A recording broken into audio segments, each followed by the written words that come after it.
regarde les Disney dans l'ordre chronologique avec nos yeux d'adultes et aujourd'hui on fait Aladdin. Et en plus aujourd'hui c'est son anniversaire. Je vais t'offrir un monde aux mille et une splendeurs.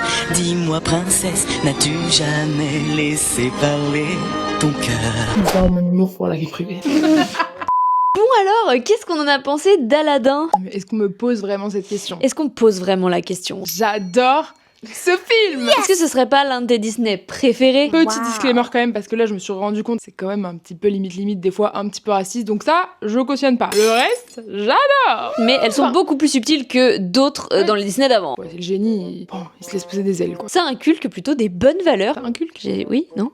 Déjà l'histoire est hyper complexe, donc ça c'est bien. Même par rapport à La Belle et la Bête qu'on a vu juste avant, parce qu'il se passe beaucoup de choses hein. Oui, c'est vrai qu'il se passe énormément de trucs en 1h30. On a augmenté de temps par rapport à d'autres Disney. Et il marche aussi parce qu'il y a énormément d'humour. Dès que t'as un moment un peu creux, ça rebondit avec de l'humour. Du coup, t'es jamais lassé. Tu cherches les références partout parce qu'il y a énormément d'easter eggs. Et tu prends un kiff de ouf en fait en regardant ce film parce que t'as l'histoire principale, t'as l'histoire d'amour principale et t'as tout le à côté mais qui est énorme. Le méchant, il a une place de ouf. Alors, le méchant, on est sur un méchant. On est sur Jafar. Mais moi, ce que j'aime bien, c'est que c'est lui qui a introduit en premier. Et ça, quand même, c'est super fort. Et d'ailleurs, le film commence en pleine action. Il y a une théorie qui dit que le vendeur du début, c'est le génie. Si vous y croyez, dites-le en commentaire. Si vous y croyez pas, dites-le aussi. Il y a une autre théorie qui dit qu'en fait, ça se passe pas il y a longtemps, mais ça se passe dans le futur. Je vous laisse faire vos petites recherches, mais moi, je suis tombée sur cette théorie ce matin. J'avais déjà entendu parler, mais comme par hasard, j'ai vu une vidéo dessus ce matin. Moi, je suis pas sûre que je crois à cette théorie, en fait. J'étais tellement amoureuse d'Aladdin quand j'étais petite. C'est vrai qu'il est beau, hein. Mais tous les personnages, ils sont très bien caractérisés dans leur caractère, mais aussi